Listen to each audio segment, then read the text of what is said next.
A heist of $1 billion. Well, part of that money was recovered. It's just 10% actually, still a lot. But that was because of a spelling error. That's interesting. Well, thank you for joining. And my name is Lieuwe Koning. And here from the Security Operations Center floor at Onto It, we bring you ThreatTalks. And the subject of today is the Bangladesh bank SWIFT attack. Let's get on to it. Welcome to ThreatTalks.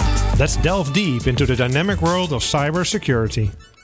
Let me briefly introduce my two guests of today. On my right side, it's Rob Maas. He's the field CTO of Onto It, and his job is to make sure these things don't happen.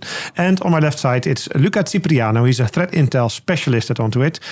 And he kind of likes these attacks, and he's probably a bank robber himself secretly. I don't know. Why did you throw the money? Really. Well, I'm not going to tell you. Yeah, we have 900 million missing still. Yeah. So, this Bangladesh bank SWIFT attack. First of all, SWIFT. Most people have heard about it. What is it? Yeah. So, SWIFT stands for Society for Worldwide Interbank Financial Telecommunications. And probably like me, most of the people had a wrong idea about SWIFT, and doing some research now I know more.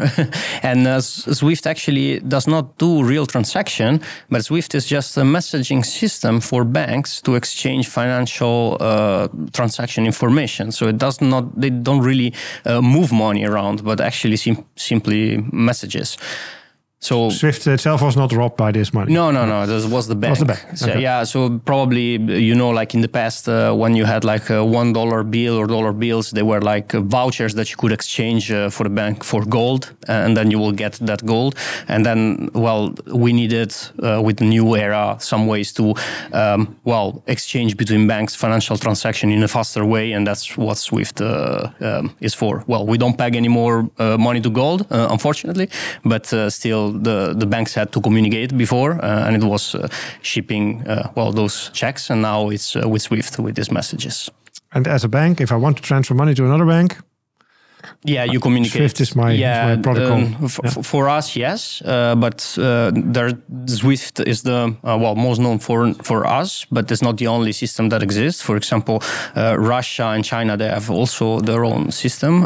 For Russia, it's SPSF, and for China, it's CIPS, and that's how their bank communicate. Have you ever wondered what your big/SWIFT code is for the bank? I know it's on our website, and that's so people can send us money. Yeah, exactly. That is just a code that SWIFT assigned to a bank, so banks can communicate with each other or via intermediary bank. So they have Bank's an identity. Zip code. Kind of. Yes. Okay. So if you are a bank and Rob, you know about that. It's not easy. It's not like a connector or so that you connect to SWIFT. There's a couple of rules. Yeah. So to participate in the SWIFT program, SWIFT mandates you that you have some, I would call basic hygiene on security. They come with a set of measures. It's called in the customer security program of SWIFT, where they have a set of measures that are mandatory if you want to join the SWIFT program. And that's, in my opinion, is just basic hygiene. And once we go over this whole attack, we will mention those steps that you can take or should have taken to prevent these kinds of attacks. Yeah, in addition to the banks, all the measures banks already do on a daily basis. So they basically sit on money, so they are a hot target. So they take a lot of measures to prevent that money from being stolen. Yeah, maturity of banks or financial institutions in general is usually it's pretty high. Yeah. Okay. So, Luca, tell us a little bit more about this. So this is protocol that was attacked? There's no vulnerability in SWIFT, and as most of the heists against banks and or similar attacks, they actually attack the bank itself and the vulnerabilities in the bank, in the poor cybersecurity of the bank itself. So not in the SWIFT protocol. SWIFT they offer 4 messaging systems. 2 are about transaction, so financial exchange, and they're called FIN and Interact. FIN is an exchange messages that is proprietary from SWIFT, and Interact is the new one. It's XML based and to make it more flexible. But they also have something called File Act, which is to exchange sensitive files between banks, and another one is called Browse, which is what you interact on your web browser with their backend to get information information about that. So in this case, what the attacker did, they used the FIN the Interact and FIN to send financial message that were forged, so fake. But how did it start? It started all with spear phishing. Spear phishing? Yes. Very old-fashioned way of doing the things. Not very sophisticated, or is it? Well, actually now, with the use of AI, it can get quite sophisticated because they can really get so much information about you and touch you in the correct interest. And I can speak from experience. I get emails from myself trying to pursue me to transfer money to somewhere. I mean, did it ever work? Well, was like a reminder. Remind me to send the money. Yeah, I'm not at that stage in my life yet, so I distrust those emails for now. But they get more and more sophisticated. Yeah. Well, let's look at Rob. His job is to make sure that whenever there's a phishing attack going on, nobody clicks on it. Huh? So what can we do? Or that the email is not received by the user. Even better. Yeah, so maybe to point out here, it was a spear phishing attack. So it was really targeted, in this case, at the bank with all the context around it. So it really should look legitimate. Instead of phishing where you basically shoot with hail and hopefully somebody clicks on the links or downloads the malware. So this was spear phishing, so it's harder to detect. So spear phishing, to be very clear about it, if a regular attack would be, hey, click on this link and enter your credentials because there's a security problem with your bank, for example. And spear phishing is, hey, Mr. Rob Maas, you yesterday you logged into such and so. Please reconfirm your transaction because kind regards, Lieuwe, for example. It should really look legitimate. Instead of phishing, I always compare that with the Saudi Arabian prince that has died and was somewhere related to me. I'm still waiting for the money. Yeah, exactly. By the way. So we all know those cases, but phishing is more easy to detect that it is false, whereas spear phishing is much harder. And also for systems, it's much harder to detect.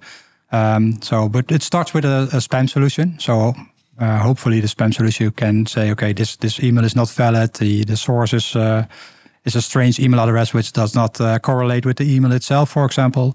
But in the end, in this case, the email came through, and then it's up to the user to detect it. But like we said already, in the spear phishing, that can be pretty hard.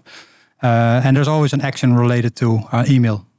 So either you are forced to click a link to download malware or to leak your credentials. They try something at least to get from you. Yeah, we talked to Jason the other day about this, and he basically says, hey, you should be really distrusting everything you get. You should be really vigilant. Yeah, but that's... I think in this case, I don't want to say something wrong, but I'm 90% sure that in this case, it was like a malicious zip for a CV of a job application or something like that. So that's, But still, they want you to download, of course, the file attached or open the file attached to the email, which if it looks like a job application and you're working in the human resources department, then you probably say, okay, here, finally, you should ask yourself, why did they zip the file? That's at least the question. Like, it's easy for you to say. To bypass the spam filter. So the email, so the email got actually to the poor person's computer. Yes, they activated the malware, and of course the attacker had the initial foothold. Then, But wait, because now phishing is one thing. I mean, there's somebody opening it, but then it's malware. Yeah, it's malware. It installs a backdoor. It starts. Rob has a solution for that as well, right? The EDR or more traditional, the antivirus solution should of course have prevented the installation of the malware. Yeah. So it should have detected. Maybe there was already a signature, but since it was spear phishing, a targeted attack, then the malware was probably also unique for this case. So you need a more advanced tool like an EDR tool that can detect malicious processes. Behavioral analysis. Yeah, exactly. Can you speak a little bit to the difference between a legitimate program that does something bad, like a Trojan, or indeed malware that exploits a local vulnerability? Yeah, we have more or less two different things here. We have the behavioral part. That's just a process that does things that are not regular to the system. So you need a bit of historical data to detect those behavioral changes that are not within the certain threshold. And the other part is we know a lot about vulnerabilities on the system, where the EDR tool detects if such a vulnerability is being abused. So like a heap spray is one of the techniques often used by attackers. those EDR tools say, okay, but this process is now doing a heap spray. I should stop this process immediately. They can recognize the technique that's being used rather than the specific piece of malware or whatever metadata that is. And any self-respecting EDR will have protection against. Yeah, nowadays every modern solution should do this. Yeah. Okay, so now this all failed, and now the malware has been run. Yeah, so the attacker now has access to patient zero workstation, and of course from there it starts to enumerate the user, password, and start to do lateral movements and just move through the network, trying to install as many backdoors on other systems as possible until they land to Swift network connected system, which is what they were looking for. Because, of course, as you can imagine, not all the hosts are connected to the Swift network. That's why HR should be connected to that. This should be easily prevented. We talked already a lot about segmentation. So why was the malware allowed to go lateral through the network, through different systems, and even the Swift connected systems? This really should be prevented quite easily by having a good segmentation in place with strict policies. What is the AR system in this case allowed to do?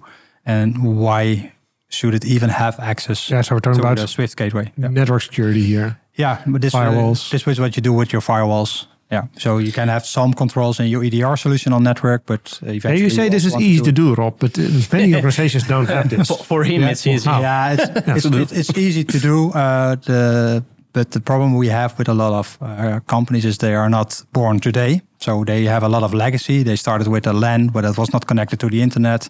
Then the internet came there. We started to create a DMZ, but they're all pretty flat and big networks. They are maybe routed, but still all traffic is allowed to. Yeah, and to be clear, two servers that are sitting right next to each other in the same network, having their own authentication system, that's not what we're talking about. No, and especially, if it is a vulnerability, then... most vulnerabilities don't care if you're authenticated or not. It's not, hey, I'm authenticated now. You are allowed to use this vulnerability. No. So we're really speaking about different systems that shouldn't talk to each other. There's no way to send a packet from one to the other. That's what we're after. That's real segmentation. So really close all the unnecessary connections, and then still, of course, in this case, it can happen that it goes from a HR system to another system to another system to another system before it reaches the Swift gateway. But it should all be very tight controlled and make it very difficult for the attacker to get there. So that all fails. Yes. I know. And I think also because like banks, as you mentioned, they're not born today. Of course, probably they have big flat networks if they're still from back in the days.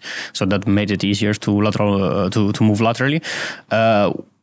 The attacker here, with the C2 communication, they did something extra to avoid detection. They used a fake TLS protocol.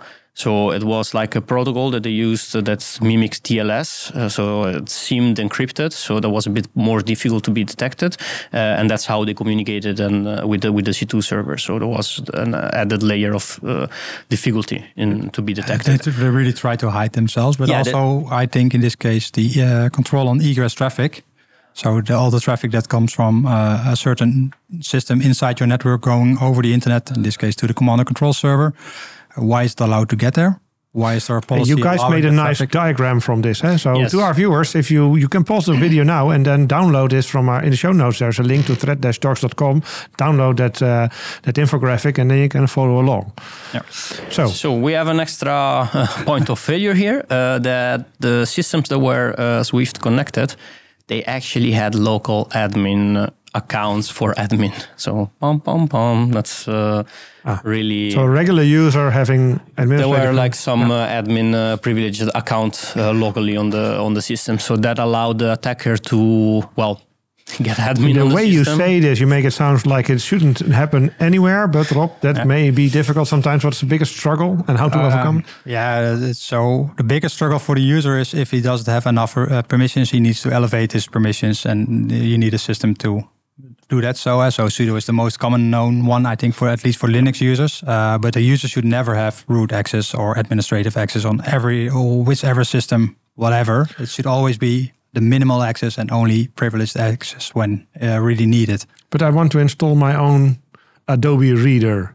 Then you should ask for... bring your own computer. You should ask for elevated privileges for that moment if you're still allowed to do that by your IT department, of course. So this is a must. You're saying this really needs to. Nobody really should. Basic hygiene. But also it's a good point, because you want to install your Adobe Reader or whatever, or your mouse cursor with a sword or something. But we know you, but do you trust every user to where are they downloading things? No, I don't have root access on my laptop. No, but yeah, of course. I mean, in general, I mean, if you give permission to the user, would you trust where do they get the software? No, so it's better to have an admin. Okay, well.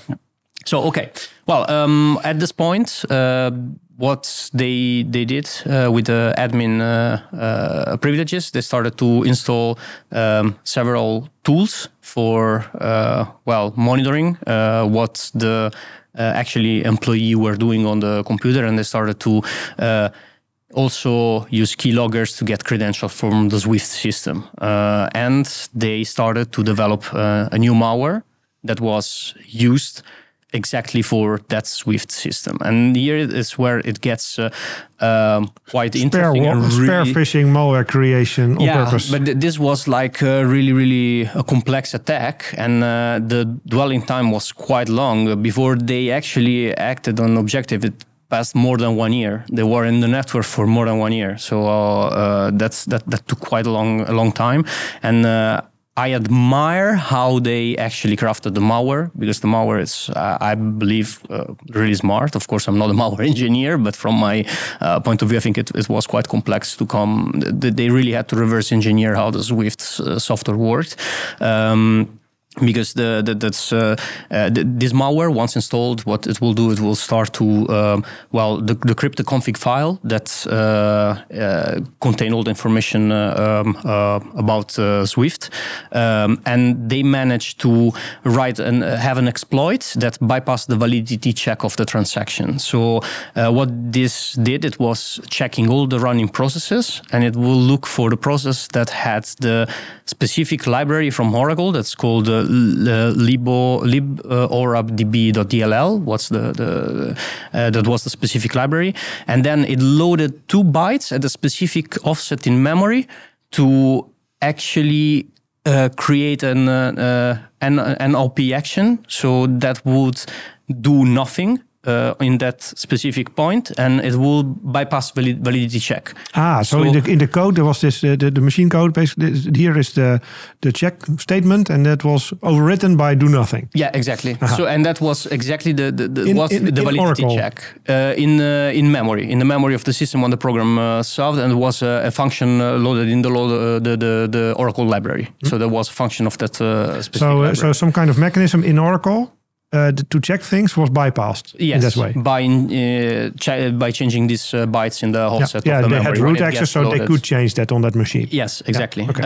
So at this point, when this gets even more cool, in my opinion, it's when a message was coming with financial transaction. It gets also printed out in paper for the bank. So what this malware was able to do, it was to tamper with the message in real time and let it print out something different that they wanted. So what the malware did, it searched for specific parameters that the attacker defined on the message. It will use those parameters to create SQL queries, and it was able to delete the transaction, change the amount of money in the transaction, and everything happened at the same time while it was also printing out. Are you saying I transfer your money in a different bank, and in the messages where I can say, hey, thanks for the pizza or whatever? No, what in the message where there's your name and last name with your bank number and, for example, the name and last name of the receiver, you could eventually take parts and build SQL queries to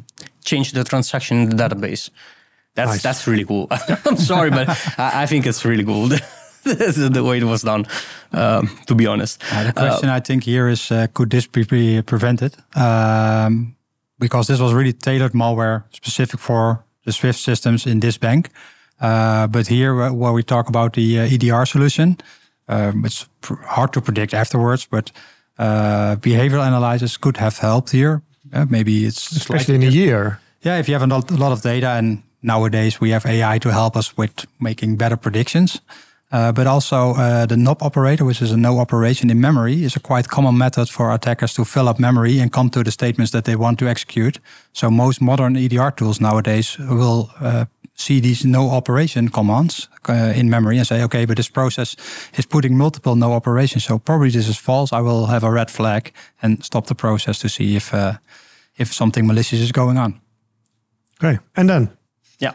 And then they were able to, create these fake transactions and tamper with them. And they were trying to move money to, fake accounts that they created in the Philippines. Yeah, so how does it not? If you steal almost $1 billion, does that not get detected? Well, they did several transactions, first of all, so it was not a 1 billion big transaction.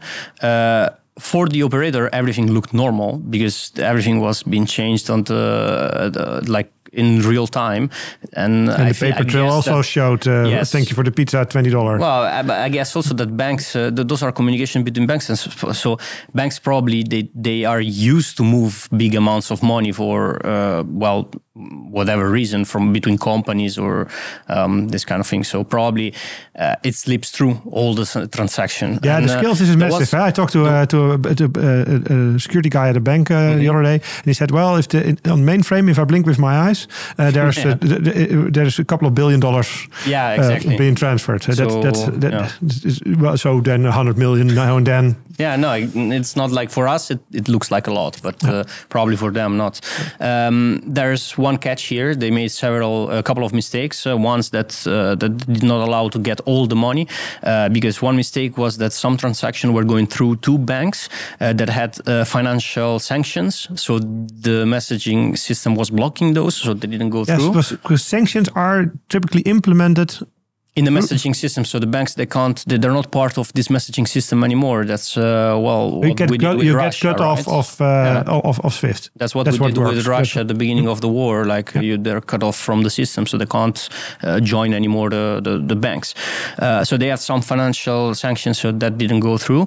But they also made a big mistake in one of the attackers. You mean? Huh? Yeah, the attackers. Yeah, in one of the transactions they misspelled foundation with foundation, or they wrote it wrong, and this is what alerted the Deutsche Bank, the German bank that they were checking the transaction, and it should not happen because it went through because they were bypassing validity check. But when there's validity check, they should see, hey, it can't be because the name of the bank is wrong. So. Yeah, that's how they got caught, because they said, hey, something is not quite right. But 81 million were already transferred correctly through those accounts that they made. And they started to launder money by using casinos. And then they just cashed it in casino, and the money trail disappeared in Macau. So that was quite a big organization behind this. It was not something that somebody just wake up and does it. Yeah, so the attackers had access to some kind of bank account somewhere, and they withdrew that money. In the Philippines, and then they were moved to the casino, like baccarat, blackjack, and this kind of things. It's the opposite of Bitcoin, where you can trace every step. No, then it's just gone. Yeah, the money laundering is not really our prevention business, I think, anymore. No, when we reach this point. It's a whole different industry. All right, that's a lot of money that went away, and there's also a lot of things that techniques that actually do exist that should prevent an attack like this. Yeah, and it's also funny to mention here that it's such a sophisticated technical attack, and then in the end, it's just a human spelling mistake that the human gets caught. Yeah. Okay, this doesn't add up. Yeah. Oh. All right. Well, gentlemen, thank you very much for this compelling story. Hope it doesn't happen again anytime soon. And like I said, there's infographics prepared for this attack to show you everything that's been going on. If you want to do a presentation on this in your own organization, for example, feel free to use those. We encourage that you use them to your benefit as much as possible. Thank you, Rob. Thank you, Luca, for your help. And thank you, listeners, for tuning in. And if you liked what you saw today, please like us. That helps us spread the word further. And you can also subscribe to the podcast or the video. That will make sure that next Tuesday you will have another episode of ThreatTalks, because we release one every Tuesday. Thank you very much. And from the Security Operations Center floor here at Onto-It, goodbye. See you next time. Thank you for listening to ThreatTalks, a podcast by Onto-It Cybersecurity and M6. Did you like what you heard? Do you want to learn more? Follow ThreatTalks to stay up to date on the topic of cybersecurity.